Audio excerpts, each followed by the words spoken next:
శ్రావణ మాసంలో వచ్చే ప్రతి పండగ కూడా ఒక విశిష్టత ఉంది.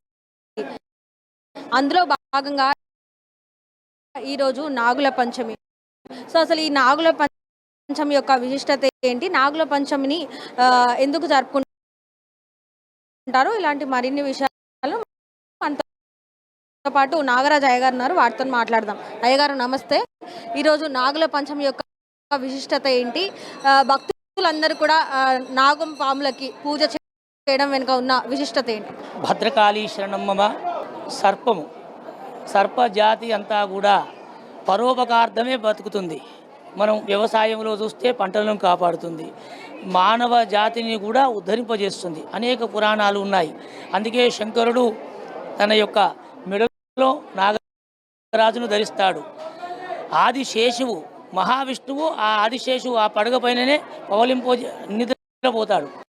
ఈ విధంగా చెప్పుకుంటే ఎన్నో పురాణాలు ఉన్నాయి. అయితే మనకు ఈ సర్పజాతికి ఎంతో సంబంధం ఉంది. జాగృతమైన కుండలి శక్తి ఈ శరీరము మొత్తము కూడా వెన్నెముక అంటాము, దాని మీద ఆధారపడుతుంటుంది. అది మొత్తం ఒక సర్పరూపంలో ఉంటుంది కాబట్టి వెన్నుపాము అంటాం. అదేవిధంగా మనల్ని కాపాడుతూ ఉంటుంది. కాబట్టి అయితే ఈ నాగజాతులంతా కూడా ఒక సమయంలో బ్రహ్మదేవుడి గురించి తపస్సు చేస్తాయి. అందరూ కూడా సర్పయాగాలు చేస్తున్నారు. మా జాతి అంతా నశించిపోతున్నదంటే బ్రహ్మదేవుడు వరమిచ్చి ఈనాటి నుంచి ఎవరు కూడా సర్పయాగం చేస్తే సర్పాలను బలి చేయవద్దని బ్రహ్మదేవుడు వరమిచ్చినటువంటి సమయమే నాగ పంచమి, శ్రావణ మాసంలో. అప్పటి నుంచి నాగరాజును ఈ నాగదేవతను పూజించడం ద్వారా మనకు ఆ పార్వతీదేవి వరమిస్తుంది.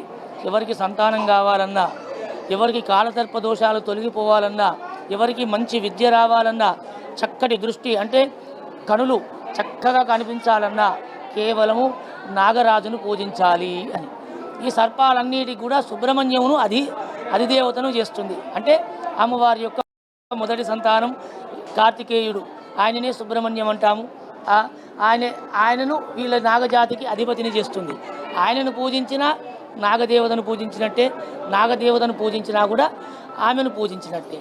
అలాగే మొదలు శ్రావణ మాసములో కార్తికేయుడు పుడతాడు. భాద్రపద మాసం ఇప్పుడు వినాయకుడు రెండవ కుమారుడు వచ్చే మాసంలో పుడతారు. ఈ విధంగా ప్రతి పురాణాలలో కూడా వాగర్ధావివ సమృద్ధో వాగర్ధ ప్రతిపత్తయే జగత పితరో వందే పార్వతీ పరమేశ్వరు. మనుష్యులను రక్షించుటకు ఆ పార్వతీ పరమేశ్వరులు తన సృష్టిలో అన్ని వర్గముల వారిని, అన్ని జంతువులను అన్నిటిని పూజించారు. ముఖ్యంగా మనిషి మరి సర్పను చూడగానే భయపడిపోతుంటాడు. కాబట్టి సర్పజాతిలో ఉత్తమమైనది నాగరాజు. ఆయనను పూజించడం ద్వారా అన్ని సుఖాలు కలుగుతాయని సర్పజాతిని ఉద్ధరించుటకు, ఇటు మానవులను ఉద్ధరించుటకు ఈ పురాణాలలో ఈ నాగ పంచమి ఇవాళ. మళ్ళీ వచ్చేది నాగుల చవితి కార్తీక మాసములో. మరి నాగుల ఆనాడు విశిష్టత తెలుసుకుంటే దేవతలకు ఇటు రాక్షసులకు మధ్యలో యుద్ధం అవుతుంది. వారు యుద్ధమైతే ఈ సర్పానికి ఒకవైపున శిరస్సు వైపున రాక్షసులు ఉంటారు, తోకను దేవతలు చూసుకొని క్షీర సాగరాన్ని మదిస్తూ ఉంటారు.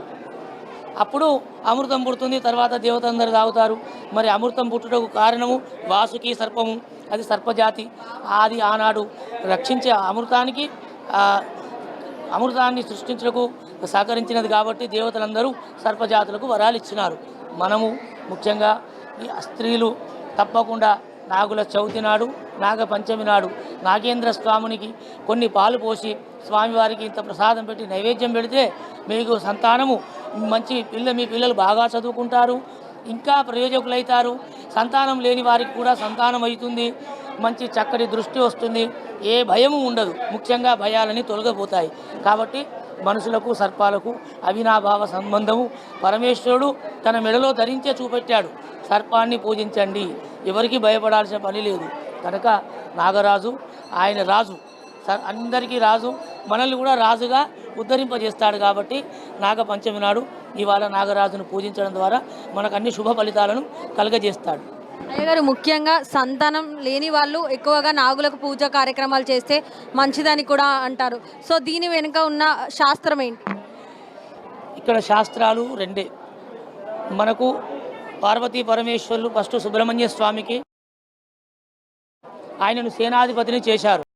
నాయన నీవు నేను పూజించిన వారికి నాగేంద్రుని పూజించిన వారికి సంతానాన్ని కలిగే వరాన్ని ఇయ్యి, పెళ్ళిళ్ళు జరిగేటట్టు వరాన్ని ఇయ్యి, సంతానాన్ని వరంగా ప్రసాదించు, విద్యను ప్రసాదించు అని ఈయనకు ఒక వరం ఇచ్చారు.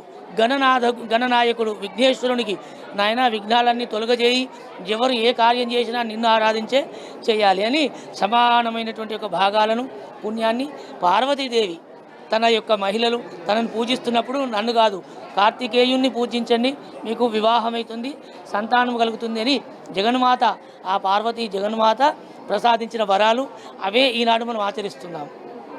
ఈరోజు ఎలాంటి నైవేద్యాలు సమర్పిస్తే నాగుల పంచమి రోజు మంచిదని చెప్తారు?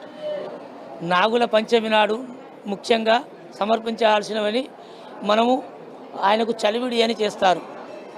ఆ బియ్యపు పిండితోటి బెల్లము వేసి చలివిడి అని చేస్తారు, అది సమర్పించాలి.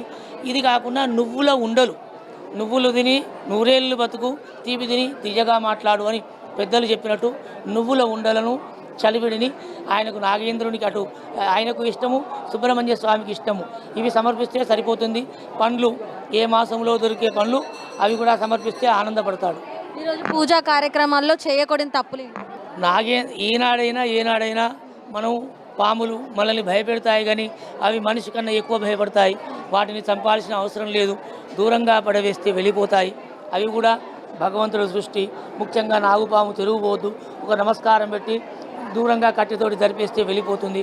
వాటిని ఏ రోజు కూడా మనం చంపవద్దు, వాటికి ఒక నమస్కారం పెట్టాలి, మన మనుగడకు తోడ్పడతాయి. అలాగే ఏనాడైనా ఈనాడు రేపు ఒక తీరు ఉండదు.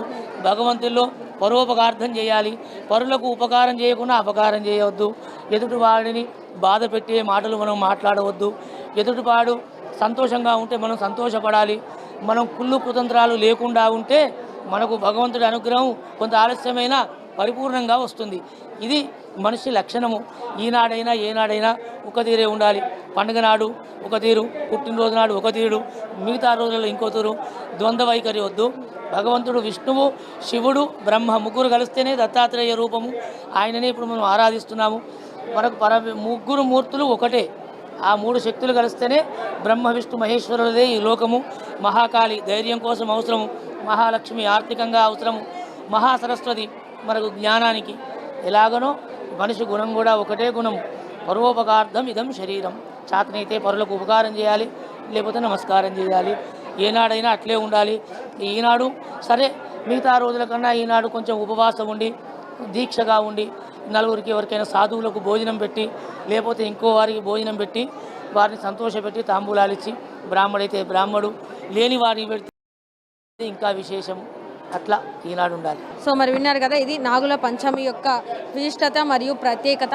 ఈరోజు ఎవరైతే సుబ్రహ్మణ్యేశ్వర స్వామికి పూజా కార్యక్రమాలు సమర్పిస్తారో వాళ్ళకి మంచి జరుగుతుందంటూ చెప్తున్నారు. అంతేకాకుండా సుబ్రహ్మణ్యేశ్వర స్వామికి ఎలాంటి ప్రసాదాలు కూడా సమర్పించాలో అవి కూడా మనతో పాటు చెప్పడం జరిగింది.